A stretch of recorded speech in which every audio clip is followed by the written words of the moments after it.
Climate change को समझने के लिए हमें सबसे पहले ये समझना होगा कि क्लाइमेट चेंज और वेदर में क्या डिफरेंस है।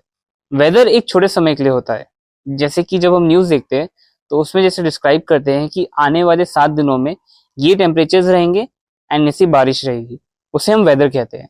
पर अगर आप कह रहे हो कि किसी पर्टिकुलर रीजन में टेम्परेट या ट्रॉपिकल क्लाइमेट है, इसका मतलब है कि उसमें इस प्रकार की गर्मी रहती है इस महीने तक एंड इस प्रकार की ठंडी रहती है इस महीने तक, तो उसे हम वहां का क्लाइमेट कहेंगे। अगर किसी जगह में पूरे के पूरे वेदर पैटर्न्स ही चेंज हो जाए, हम उसे क्लाइमेट चेंज कहेंगे। तो क्लाइमेट चेंज को नापने के लिए कई सारे की पॉइंट इंडिकेटर्स होते हैं।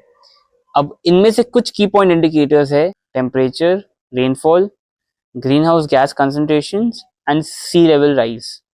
तो हम जिस की पॉइंट इंडिकेटर्स की सबसे ज्यादा बात करते हैं वो है टेम्परेचर, बिकॉज ये पूरी दुनिया में सब यूज करते हैं। अब इस टेम्परेचर के संग 2 चीजें हो सकती है, या तो ये बढ़ सकता है या तो ये कम हो सकता है। तो अगर ये काफी ज्यादा बढ़ जाता है तो हम उसे ग्लोबल वार्मिंग कहते हैं। अगर ये बहुत ज्यादा कम हो जाता है तो हम उसे ग्लोबल कूलिंग कहते हैं। हमारी प्लैनेट में ये global warming and global cooling काफी बार हुई है, बट पहली बार ये अननेचुरल तरीके से हो रहा है। आइए समझते हैं कि ये क्लाइमेट चेंज होने के कारण क्या है। सूरज से जो रोशनी आती है वो हमें हीट प्रोवाइड करती है, पर ये सारी की सारी रोशनी यहाँ रहती नहीं है। क्लाउड्स और आइसबर्ग्स के माध्यम से ये वापस स्पेस में चली जाती है।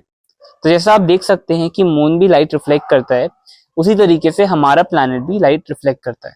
तो अगर आपको एक नजरिया दूं, अगर ये एक्स्ट्रा हीट वापस स्पेस में नहीं जा रही होती तो हमारे सारे के सारे ओशन सूख जाते हैं। 4 तरह के ग्रीन हाउस गैसेज है जो इस हीट को ट्रैप कर लेते हैं और स्पेस में जाने नहीं देते। पहला है कार्बन डाइऑक्साइड, दूसरा है मीथेन, तीसरा है नाइट्रस ऑक्साइड और चौथा है क्लोरोफ्लोरोकार्बन्स। आपने ये सुना ही होगा कि सन 1900 और 2000 के बीच में कैसे क्लोरोफ्लोरोकार्बन्स को बैन कर दिया गया था। तो ये जो हीटिंग है उसके वजह से काफी सारी डिफरेंट प्रॉब्लम्स पनपती है, जैसे कि ग्लेशियर्स का पिघलना, हीट वेव्स, सी लेवल राइज। काफी सारे गैसेस ऐसे हैं जो हमारे एटमॉस्फेयर में 200-300 सालों तक है एंड ये जमा होते जा रहे हैं। एंड अगर क्लाइमेट चेंज से लड़ना है तो खाली ये काफी नहीं है कि हम ये गैसेस को रिलीज होने से रोकें, हमें जो ऑलरेडी एटमॉस्फेयर में गैसेस है उसे भी अब्सॉर्ब करना पड़ेगा।